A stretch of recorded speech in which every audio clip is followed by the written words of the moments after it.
c'est l'italien. Est-ce qu'il y a quelqu'un? Est-ce qu'il y a quelqu'une? D'ici, j'entends Celle qu'on appelle la Mona Lisa était mariée avec Monsieur Giocondo. Oui, oui. Mariée avec Monsieur Giocondo, on l'appelait la Gioconda. C'était assez facile, ou autrement dit la Joconde. Quoi. Oui.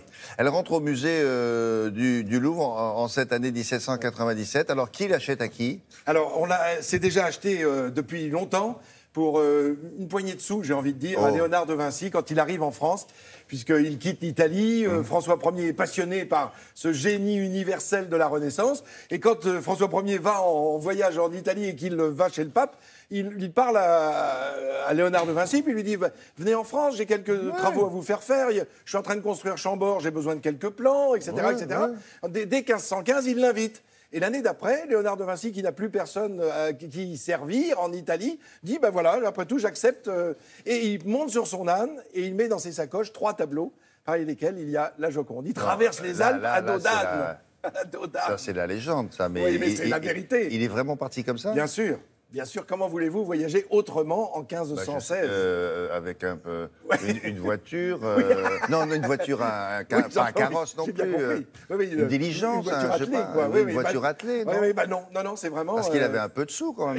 Oui, mais il n'était pas richissime non plus. Hein. 3 tableaux. Oui, 3 tableaux, et dont la Joconde. Donc quand il arrive au château de Cloux, vous savez, on avait fait des reportages pour montrer évidemment l'arrivée de Léonard. Chez Gonzague-Saint-Brice. Chez Gonzague-Saint-Brice, évidemment. Il arrive chez Gonzague, alors. On est en face d'Amboise, dans le manoir de Cloux, et c'est là qu'il est installé et il meurt 3 ans plus tard, en 1519. François Ier a acheté ce tableau, quelques milliers de florins, et il l'installe dans sa salle de bain. Et oui, c'est incroyable. Donc ça va passer de lieu en lieu. Dans son château. Oui, dans son château à Fontainebleau.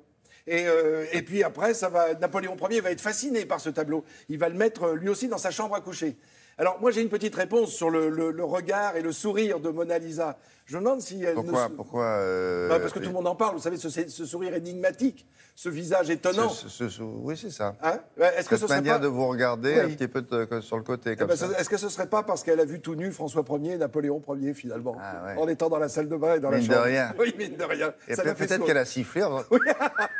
Pas mal. Pas mal, hein. Puis elle a eu le droit François Ier, oui, parce que c'était un très bel homme. Alors, elle a eu Napoléon, c'est la taille au-dessous. Oui, un petit peu. Allez, on regarde des images. Allez.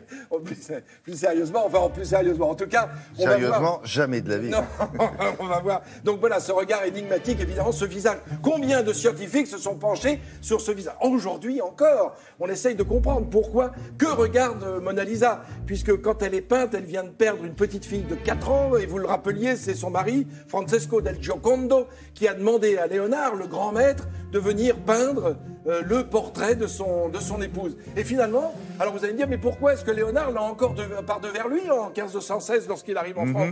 Et tout simplement parce que Francesco del Giocondo n'en a pas voulu. Il trouvait que ça n'était pas représentatif du visage de son épouse au moment de ce drame. Alors que regarde-t-elle? Les scientifiques ont dit qu'il regardait au loin. D'autres disent quand vous tournez autour du tableau, quand vous êtes face au tableau, on a l'impression que le regard vous suit en permanence. Vous suit, bien sûr, mais alors là, on est en 1945, j'ai voulu vous montrer ces images parce que, évidemment, ça n'est pas le tableau de la Joconde. Il mesure 77 cm sur 53. Mais c'est pour vous montrer que les œuvres ont été disséminées partout en France, et cachées, sorties du Louvre pour être envoyées partout en France, et notamment dans le château de Chambord où a séjourné quelque temps la Joconde.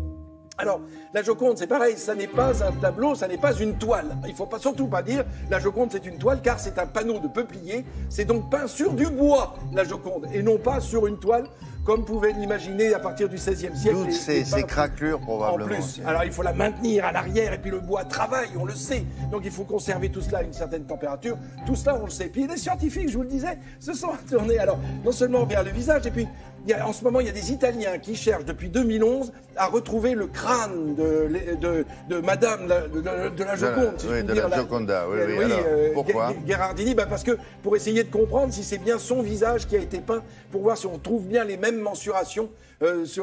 Alors, il y a ces scientifiques-là. Et puis, en 2017, figurez-vous, des scientifiques se sont à nouveau penchés sur le visage et ils ont trouvé ce qu'exprimait ce visage. En un mot. Une certaine mélancolie. Oui, eux, ils parlent du bonheur. C'est incroyable. Alors, je vous propose juste... Ça, c'est le bonheur. Oui, c'est ce qu'ils disent. Qu'est-ce que ça devait être quand elle était triste? Alors juste trois ouvrages, parce que ça vient de sortir, et c'est assez étonnant, parce que ce sont des travaux qui permettent de s'amuser. Il y en a un de François Divot, vous savez, notre confrère, qui propose un ouvrage sur la Joconde. Moi, Mona Lisa, c'est elle qui parle à la première personne, donc c'est assez surprenant, aux éditions de l'Opportun. Et puis il y a 500 ans après la création de la Joconde qui est révélée, c'est ce que propose ce livre. Là, c'est un gros ouvrage avec beaucoup d'images qui vous permettent de mieux comprendre ce qu'il y a dans ce tableau et derrière ce tableau. Et puis qu'est-ce qu'elle a donc, cette Joconde? Ça, c'est pour les juniors, et ça, j'adore évidemment, parce que dès qu'on raconte aux enfants, évidemment, ça donne une ampleur et un envol formidable. Elle était mariée, le monsieur Giocondo, del Giocondo. Ouais. C'était un riche marchand? Oui. Non, pas un riche marchand, mais un riche habitant de Florence. Et surtout, il avait été 2 fois déjà veuf, pardon. Et ils avaient 16 ans d'écart. 16 ans. Elle avait 16 ans quand elle s'est mariée, et lui en avait 35. Donc plus de 16 ans d'écart. Merci.